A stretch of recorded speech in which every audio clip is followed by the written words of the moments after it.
السلام علیکم ناظرین، میں کامران عباس، آپ کا دوست، آپ کا host, monthly high flying Pigeon magazine کے سیگمنٹ اڑان پہچان میں آج دوبارہ سے حاضر ہیں۔ یوٹیوب کا جو ہمارا ایک سلسلہ کار چل رہا ہے، tips and tricks and pigeon points, اس کو لے کر آپ کی خدمت میں حاضر ہوئے ہیں دوبارہ سے۔ 2 ویڈیوز اس پر ہو چکی ہیں، دونوں ویڈیوز میں آپ کی طرف سے ہمیں بہت ہی اچھی پذیرائی ملی، بڑے اچھے کمنٹس آئے، حوصلہ افزائی کے ساتھ آپ لوگوں نے ہمیں کمنٹ کیے ہیں اور ہم سے اور چیزیں پوچھی ہیں، جس کے لیے ہم آپ کے انتہائی شکر گزار ہیں کہ آپ نے ہمیں اس قابل سمجھا کہ ہم آپ کو کچھ بتا سکیں۔ جو پچھلی ویڈیو ہماری گزری ہے، وہ ویڈیو ہماری گئی ہے، بہت اچھی ویڈیو تھی، وہ تھا تیز اور سلو پر کے اوپر۔ اسی میں ہمیں 2 کمنٹس اور آئے ہیں، جو سوالات ہیں وہ میں آپ کو بتا دیتا ہوں کہ ہم ان سوالات پر بات کریں گے۔ سب سے پہلے ایک آیا جی عدیل اوان صاحب، انہوں نے کہا جی کبوتر کے مزاج اور طبیعت کے متعلق ڈسکس کریں، مزاج اور طبیعت کی کتنی اقسام ہیں اور ان کو کیسے آئیڈینٹیفائی کیا جاتا ہے۔ الفاظ سے سمجھانا تھوڑا مشکل ہے، لیکن ایک نیو شوقین کے لیے بہت فائدہ مند ثابت ہوگا اگر اس کو تھوڑا بہت بھی سمجھ آ جائے۔ سب سے پہلے تو عدیل بھائی آپ کے بہت شکر گزار ہیں کہ آپ نے ہمیں اس قابل سمجھا کہ ہم آپ سے اس بارے میں تھوڑی سی بات کریں۔ تو یہ جو آپ نے بات کی ہے کہ ہم کبوتر کے مزاج اور طبیعت پر بات کریں، تو بالکل یہ بہت اچھی آپ نے ایک بات کی ہے، کیونکہ اساتذہ کرام بعض اوقات جب ہم ان سے بات کرتے ہیں، کبوتر اڑانے کی بات کرتے ہیں، تو وہ مزاج اور طبیعت ایک ہی جگہ پر کاؤنٹ کر رہے ہوتے ہیں، جو کہ میرا خیال ہے کہ صحیح نہیں ہے۔ مزاج اور چیز ہے، طبیعت، حالت، کیفیت اور چیز ہے۔ مزاج انسانی ہو یا جانوروں کا ہو یا پرندوں کا ہو، مزاج میں 2 سے 4 چیزیں جو ہیں بہت زیادہ اہم ہوتی ہیں، جن میں سب سے پہلی چیز جو ہوتی ہے آپ کا بلڈ ہے، بلڈ لائن۔ بلڈ لائن کے تھرو آپ مزاج کو چیک کر سکتے۔ جیسے سیالکوٹی کبوتروں کو عموماً ہم ٹھنڈا سمجھتے ہیں، وہ ٹھنڈی اور میٹھی طبیعت کے کبوتر ہوتے ہیں۔ قصوری کبوتروں کو ہم گرم مزاج سمجھتے ہیں، قصوری کبوتر ذرا گرم مزاج کے ہوتے ہیں، یہ آٹومیٹکلی انڈرسٹوڈ بات ہے۔ اسی طرح اگر ہم جائیں پٹی والے کبوتروں میں، تو ان میں بھی آپ نے دیکھا ہوگا کوڑے اور میٹھے کبوتر ہوتے ہیں۔ کوڑے کبوتر عموماً پٹی والے کبوتروں میں خاص طور پہ میں بتا دوں کہ کیونکہ پٹی والے کبوتر جڑ کے اڑنے والی ایک ہم ان میں کہتے ہیں کہ بات ہوتی ہے، لیکن جو کوڑے کبوتر ہوتے ہیں وہ زیادہ تر جڑ کے نہیں اڑتے، وہ بکھر کے اڑتے ہیں، ان کو ٹیوے ٹوٹکوں کے ساتھ جوڑا جاتا ہے بڑی مشکل سے، لیکن پھر بھی کئی دفعہ نہیں جڑتے۔ میٹھے کبوتر جڑ کے اڑتے ہیں، اور ادھر سے اڑا لیں وہ یہاں لگ جائے گا، ادھر بٹھا کے اڑا لیں وہاں لگ جائے گا۔ میٹھے کبوتر کو جہاں مرضی لگا لیں، یہ ان کے مزاج میں فرق ہوتا ہے، جو کہ ان کی طبیعت اور ان کے چہرے سے واضح طور پہ عیاں ہو جاتا ہے۔ اسی طرح ہمارے کبوتروں میں بھی یہ جو مزاج ہے، کچھ گرم مزاج کے کبوتر ہوتے ہیں۔ اکثر آپ نے دیکھا ہوگا آپ پنجرے کے باہر کھڑے ہیں اور پنجرے کو دیکھ بھی نہیں رہے، پنجرے پہ ہاتھ بھی نہیں مارے، اور کبوتر اس طرح کانپ رہا ہوتا ہے، تو مستقل وہ کبوتر کانپتا رہتا ہے۔ اکثر اوقات لوگ ان کی ویڈیوز بھی لگاتے ہیں، تو یہ اس کا مزاج میں ایروگنس ہے، یہ اس کے مزاج میں، وہ اپنے مزاج میں تھوڑا سا جو ہے وہ ڈسٹرب ہو جاتا ہے کسی بندے کو دیکھ کے، تو وہ یہ ان کا مزاج ہے۔ عموماً آپ دیکھیں تو کئی لوگ آپ کو بتائیں گے، جو چودھری سخی محمد بھٹی صاحب کی طرف جاتے ہیں، وہ کہیں گے جی جب چودھری صاحب کے پنجروں کے پاس جاؤ نا تو کبوتر اندر سے باہر ہی نہیں آتے۔ یہ ان کا مزاج بھی ہے اور یہ ان کی تھوڑی سی ٹریننگ بھی ہے، انہوں نے دوسرا کسی کو دیکھا ہی نہیں ہوتا، اس لیے وہ گھبرا جاتے ہیں۔ عموماً ٹیڈی کبوتر، قصوری کبوتر، جو ریڈ آئز کے کمگر کبوتر، ان کبوتروں میں یہ باتیں ہوتی ہیں۔ سیالکوٹی کبوتر عموماً آپ دیکھیں گے کہ ہاتھ پر بھی دانہ کھا لیتے ہیں، جلدی آ جاتے ہیں۔ قصوری کبوتر ہاتھ پہ کھا لیتا ہے، وہ ٹریننگ کے ساتھ ساتھ آہستہ آہستہ آپ عادی کر لیتے ہیں، لیکن وہ پھر بھی جب آئے گا تھوڑا یوں ہوگا، تھوڑا ترچھا دیکھے گا، اس طرح منہ ٹیڑھا کرے گا، غور سے آپ کی طرف دیکھے گا۔ 1-2 جگہ پہ ہمیں کبوتر ملے، جیسا کہ مرزا عامر بیگ صاحب کے پاس ایک کبوتر ہے، وہ میں نے ہاتھ میں پکڑا ہوا تھا، ذرا میں سر ہلاتا تھا تو وہ اس طرح سے اندر کی طرف گردن کر جاتا تھا اور پھر ناک کی طرح گردن کو باہر نکالتا تھا۔ ٹارزن نام ہے اس کا کبوتر کا۔ تو یہ اس کا مزاج تھا، ایروگنس ہے۔ اب ہے حالت کیفیت، یہ حالت اور کیفیت جو ہے وہ موسم کے حساب سے بھی ہو جاتی ہے۔ گرم موسم ہو تو کبوتر کی حالت اور ہوگی، کیفیت اور ہو جائے گی۔ ہو سکتا ہے آپ اس کو گرم دانہ ڈال رہے ہوں تو ان کی کیفیت اور زیادہ تلخ ہو جائے۔ حالت بھی کیفیت کا ہی نام ہے، دوسرے الفاظ میں آپ کیفیت کہہ لیں، حالت کہہ لیں۔ حالت اندر بھی ہو سکتی ہے جو آپ کا حال ہے، کیفیت جو آپ کو نظر آ رہی ہے. تو وہ جو کیفیت ہے گرم مزاجی کی وہ اور چیز ہے، وہ وقتی ہوتی ہے. جو کیفیت ہے وہ وقتی فعل کا نام ہے.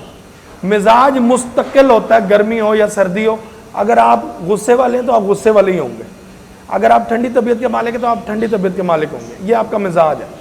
کیفیت میں اور حالت میں کچھ چیزیں ایسی آ جاتی ہیں، جیسے کہ جب اساتذہ کرام کبوتر کو ٹھنڈا کر دیتے ہیں تو کبوتر ذرا چوم مار کے بیٹھ گئے، سست ہو گئے، دم لٹکا لی، آنکھوں میں ان کی جو ہے مرجھایا پن آ جائے گا، تو وہ ٹھنڈا پن تقریباً آ جاتا ہے. حالت اور کیفیت اگر گرم ہو تو آپ نے اگر کوئی گرم چیزیں دی ہیں تو کبوتر بہت زیادہ چوکس ہو جائیں گے، آپ کھڈے میں گئے پھڑ پھڑا رہے ہیں. اچھا ایک کبوتر ہے ہی مزاج کا گرم ہے، اس کو اوپر سے آپ نے اس کی حالت بھی گرم کر دیا، اس کو گرم چیزیں دے دے کے، تو وہ اور زیادہ پھڑ پھڑائے گا، آنکھیں اس کی روشن ہوئی ہوں گی، بہت زیادہ چمک آ جائے گی. تو عموماً تھوڑا سا نا وہ ڈفرنٹ ہو جائے گا. تو کوشش کریں کہ کبوتر کو اس کے مزاج کے مطابق، اس کی حالت کے مطابق رکھیں، مزاج کے مطابق اس کی حالت کو جو ہے آپ ٹرین کریں اور اس پر جو ہے اس کو ٹریٹ کریں. کبوتر کی حالت کو بگڑنے نہ دیں. جس طرح کا اس کا مزاج ہے اس کو اس طرح سے لے کے چلیں. ٹھنڈے مزاج کا کبوتر ہے تو اس کو ہلکے ہلکے آپ گرم کریں، ایک دم سے گرم نہ کریں. وہ اپنے مزاج کے مخالف کوئی چیز آئے گی تو وہ خراب ہو سکتا ہے. ٹھنڈے مزاج کے کبوتر کو آپ ایک دم سے گرم نہ کریں، ہلکے ہلکے کریں. اور گرم مزاج کے کبوتر کو ایک دم سے ٹھنڈا نہ کریں. وہ اپنے مزاج کے مطابق اس کی حالت مختلف ہوگی تو وہ ایک دم سے بگڑ سکتا ہے، خراب ہوتا ہے. ہر چیز کو تھوڑا تھوڑا اپلائی کریں تاکہ کبوتر کے مزاج اور حالت اور کیفیت جو ہے وہ ایک دوسرے سے میچ کرتی جائے. اگر آپ ایک دم سے چینج کریں گے نا تو وہ خراب ہو سکتا ہے. ایک شخص کا مزاج ایسا ہے وہ بہت زیادہ غصے والا ہے، اوبویسلی اس کا بلڈ پریشر جلدی تیز ہو جاتا ہے، برداشت زیادہ. تو ایک دم سے آپ اس کو بلڈ پریشر والی چیز دے دیں گے تو اس کا تو دماغ پھٹنے والا ہو جائے گا، منہ لال ہو جائے گا، سر میں درد بڑھ جائے گا. تو وہ جس کو دیکھے گا، مطلب یہ نعمان پیچھے کھڑا ہے، نعمان کو میں دیکھوں گا تو اس کی ایسی تیسی کر دوں گا. یہ ادھر میرے بھائی بیٹھے ہوئے ہیں حیدر بھائی، ان کو میں یہ دیکھیں گے تو ان کی ایسی تیسی کر دوں گا. تو یہ بھی کہیں گے کہ آج یہ طبیعت کوئی اور زیادہ ہی بگڑ گئی ہے بھائی، سائڈ پہ ہی ہو جو. تو یہ اس طرح ہوتا ہے کہ اگر میں ایک دم سے کوئی ایسی دوائی کھا لیتا ہوں جو میرے بلڈ پریشر کو تیز کر دیتی ہے، یا ایسی خوراک کھا لیتا ہوں. دانہ ایک بہت بڑا اس میں جو ہے عنصر ہے. گرمیوں میں دانے میں گرم چیزوں کا زیادہ استعمال جو ہے گرم مزاج کے کبوتروں کو کی حالت اور کیفیت کو گرم کر دیتا ہے، جس کی وجہ سے آپ کے کبوتر تلخ بھی ہو جاتے ہیں اور اس کے ساتھ ساتھ آہستہ آہستہ بیمار ہونا بھی شروع کر دیتے ہیں. تو لہٰذا دانے کا ہیر پھیر موسم کے مطابق کر لیا کریں تاکہ مزاجن جو ہے کبوتر آپ کے خراب نہ ہو. یہ آپ کا بہت بہت شکر گزار ہوں گا اس بات پر. ایک ہاشم نعمانی صاحب ہیں، وہ کہتے ہیں جی ڈوپنگ کے بغیر کے کبوتر نہیں اڑ سکتے. بھائی جان آپ جب پریکٹیکل لائف میں آئیں گے، کبوتر اڑائیں گے تو آپ کو اندازہ ہوگا کہ ڈوپنگ بہت کم لوگ کرتے ہیں. ہر بندہ ڈوپنگ نہیں کرتا. یہ نام زیادہ ہو گیا ہے، اتنے کی نہیں جاتی. یہ کوئی عراقی ایرانی کبوتر نہیں ہے، یہ پاکستانی کبوتر ہیں. یہ 1 2 3 کیا گو، یہ سٹارٹ ہے. یہ اکیلا کبوتر 12 14 گھنٹے لگاتا ہے. وہاں 2000 کبوتر اڑاتے ہیں، جو 6 بجے اڑائے 6:15 بیٹھ گیا تو ایوریج میں اس کا نام بھی آپ 10 گھنٹے پہ دے رہے ہوتے ہیں. تو یہ ایک دھوکہ ہے نرا عراقی ایرانی کبوتروں کے ساتھ جو آپ کے ساتھ کیا جا رہا ہے. پاکستانی اور انڈین کبوتر اس وقت بہت اچھی فلائنگ کے حامل ہیں. ان کی ذاتی پروازیں 12 سے 14 گھنٹے ہیں. یہ بات میں نے پہلے بھی آپ کو کی ہے کہ جو لوگ ڈوپنگ کرتے ہیں یہ اچھی بات نہیں ہے، لیکن ڈوپنگ جن لوگوں کی وجہ سے عام ہوئی ہے یا مجبوری بنی ہے وہ صرف یہ ہے کہ یا تو ان کو جیت کا نشہ، وہ جوئے کا عنصر اندر آنے سے انہوں نے جیتنا ہے ہر حالت میں. جوا تو بھائی جان جہاں پہ بھی آئے گا وہاں پہ کوئی نہ کوئی بے ایمانی یا کوئی بھی اس طرح کا عنصر شامل ہو جاتا ہے. جو لوگ کرتے ہیں ان کی بات کرو. جو لوگ ٹورنامنٹس پر چل رہے ہیں ان کے لیے ایسی کوئی ضرورت نہیں ہے، وہ اتنا زیادہ ڈوپنگ کی طرف نہیں جاتے. ہاں ایکسرسائز کرتے ہوں گے آپ، اگر کبھی جم کی شکل دیکھی ہوگی تو آپ کو پتہ لگے گا کہ تھوڑی سی ڈائٹری جو ہے آپ کا جو ہے نیوٹریشن جو وہ چینج ہوتی ہے، وہ کبوتر کی بھی ہوتی ہے. آپ کہیں جی ہم کبوتر کو بادام بھی نہیں کھلاتے، ہم باجرہ بھی نہیں کھلاتے، ہم فلاں بھی نہیں کھلاتے، ہم نے 13-14 مہینے کبوتر کو بند رکھا، پہلے نکالا تو وہ 20 گھنٹے اڑ گیا. نرا جھوٹ ہے. آپ کیوں نہیں سمجھتے؟ ایک ریگولر ایتھلیٹ جو ریس میں بھاگتا ہے اس کو بھی 2 مہینے نہ بھگائے نا تو وہ پہلے دن دوبارہ اتنا نہیں بھاگے گا جتنا وہ پریکٹس کے ساتھ ریس میں بھاگتا ہے. تو یہ جھوٹ پر مبنی لوگوں کو، دھوکے باز لوگوں سے بچ کے رہیں، کاروباری اس طرح کے کاروباری لوگوں سے۔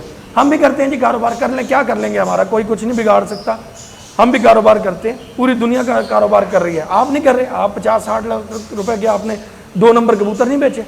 لیکن بات یہ ہے کہ آپ ان لوگوں سے بچیں، ڈوپنگ کی وجہ سے وہ آپ کو جھوٹ کر رہے ہیں، یہ ان کے کبوتروں میں بھی یہ حالت ہے، وہ خود بھی ڈوپنگ کر رہے ہیں کہ ہمیں کسی ذرائع سے معلوم ہوا ہے، بہرحال ہم، کیونکہ وہ بھی ہمارے اوپر جو ہے اندازے لگاتے ہیں، لیکن ہمیں تو کسی نے بتایا تھا، لیکن ٹھیک ہے جو کر رہے ہیں وہ اپنی جگہ خوش، بچوں کی روزی کما رہے ہیں، جھوٹ سے کما رہے ہیں، حلال روزی ہے حرام ہے ہم اس سے نہیں کہتے، وہ ان کی مرضی ہے۔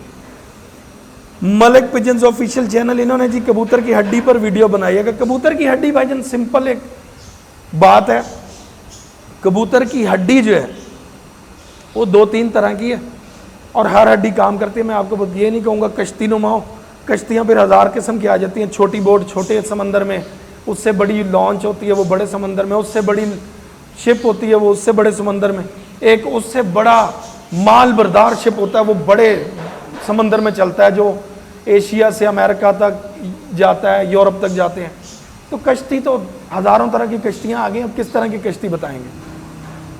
ہاں سیدھی ہڈی ہو، تکھی ہڈی ہو وہ بھی چلتی ہے، گول ہڈی ہو وہ بھی چلتی ہے، نائکی نما جو ٹک کے نشان کی طرح یہاں سے تھوڑی سی یوں ہو ایک دم اوپر کو چلے گی، وہ ہڈی بھی، ساری ہڈیاں بیسٹ ہیں۔ یہ جو ہڈی میں نے بتائی ہے نائکی والی، ملتی کم ہے اس لیے لوگ اس کو بہت زیادہ اچھا سمجھتے ہیں، اور بیسٹ ہڈی بھی ہے کیونکہ وہ جوڑ کے اندر کو گھس جاتی ہے تو وہ مضبوطی کی علامت ہوتی ہے۔ گول ہڈی بہت تگڑی ہڈی ہے لیکن تھوڑی سلو ہڈی ہے، سیدھی ہڈی، اسٹریٹ ہڈی، تکھی ہڈی ہے، ذرا 1 2 3 گو، وہ یہ والی ہڈی ہے۔ تو ان تینوں ہڈیوں کو مختلف طریقوں سے چلایا جاتا ہے۔ اگر آپ جوڑ بازی میں جائیں گے، جوڑے بازی میں، تو اگر سیدھی ہڈی کا کبوتر آپ کے پاس ہے تو اس کے ساتھ کوشش کریں کہ گول ہڈی کی مادہ لگا دیں تاکہ آپ کے پاس ایک نارمل گولائی کی ہڈی آ جائے درمیانی، وہ آپ کے لیے بہتر ہے، اس میں تیزی بھی ہوگی اور چال بھی گول ہوگی۔ اگر آپ دونوں ہی سیدھی ہڈی کے لگا دیں گے تو ان میں دونوں کے پر بھی سیدھے عموماً ہوں گے، عموماً سیدھی ہڈی کے ساتھ پر سیدھے آنے چاہیے، اگر سیدھے نہیں آئے تو یہ ڈس بیلنس کی نشانی ہے، بیلنس نہیں ہے۔ سیدھی ہڈی سیدھے پر، یہ یاد رکھیے گا۔ وہ اگر آپ دونوں ہی ایک جیسے لگا دیں گے تو کبوتر سخت ہونے کی زیادہ ریشو بڑھ جائے گی اور کبوتروں میں پانی کی کمی ہو جائے گی، جسمانی طور پہ وہ شرنک کبوتر ہوں گے، تو وہ تیز بھی ہو سکتے ہیں، خشک بھی ہو سکتے ہیں۔ وہ نرم موسم میں تو شاید آپ کو اچھا رزلٹ دے دیں، پی پڑے گی تو وہ ضائع ہونے کا علامات ہے۔ تھوڑی سی گول ہڈی ہوگی تو اس میں گوشت خورا پن آ جائے گا جس کی وجہ سے ان میں کبوتروں میں خشکی جو ہے، خشکی کے علامتیں دور ہو جائیں گی، تو وہ تھوڑی اور چال بھی گول ہو جائے گی۔ گول ہڈی کے کبوتروں کی پر بھی گول ہوں گے، چوڑے ہوں گے، اوپر سے ساکھ بھی گول ہوگی۔ تیکھی ہڈی دونوں طرح کی ہے، نائکی والی بھی تیکھی کہلاتی ہے، لیکن نائکی ہڈی اس قدر مضبوط ہوتی ہے کہ اس ہڈی کے کبوتر جو ہیں گول بھی پھرتے ہیں، اور اگر ہوا کا عنصر آ جائے تو ہوا کو کاٹنے کی صلاحیت ان میں باقیوں سے زیادہ ہوتی ہے، عموماً وہ چاقو نما ہو جاتے ہیں۔ گم ہڈی جیسے گم ہڈی ہوتی ہے وہ بالکل اس کے ساتھ ہی آپ یوں چلے جائیں، جوڑ کا بھی نہیں پتہ لگتا اور ایک دم سے ہڈی گزر جاتی ہے۔ وہ گم ہڈی کے کبوتر جو ہیں وہ ہوا میں کھڑے ہونے کی صلاحیت رکھتے ہیں۔ تو اور جہاں تک نرم کی بات ہے، نرم اور سخت، جو جتنی زیادہ سخت ہوگی اتنی زیادہ بری ہوگی، جتنی زیادہ نرم ہوگی اتنی زیادہ بری ہوگی، لیکن اس کا تعلق بھی حالت اور کیفیت پر ہے۔ اگر کبوتر اس طرح سے قید ہیں جس طرح پیچھے ہمارے پاس قید ہے، اینڈ پہ وہ بیچارہ نرم پڑ جائے گا، اس کو یہاں پہ ڈائٹ پوری پراپر نہیں مل رہی، اڑنے کی جگہ نہیں مل رہی، پریکٹس نہیں مل رہی، تو ظاہری بات ہے وہ تھوڑا نرم ہو جائے گا، برا من آ جائے گا۔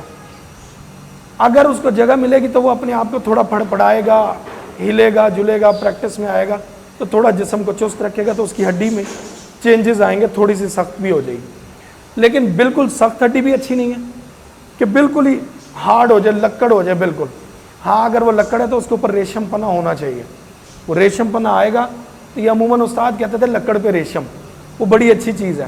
وہ اگر آپ کو مل جائے، ریشم کبوتر مل جائے، اور اس کے اندر جب آپ ہاتھ ڈالیں تو وہ بالکل گھوئی کی طرح ہاتھ اندر جائے، تب جا کے ہڈی مضبوط ہڈی نظر آئے، پھر وہ بہتر ہے۔ ہڈیاں تینوں طرح کی اچھی ہیں، ہڈیوں کو ان کے پروں کے حساب سے دیکھیں۔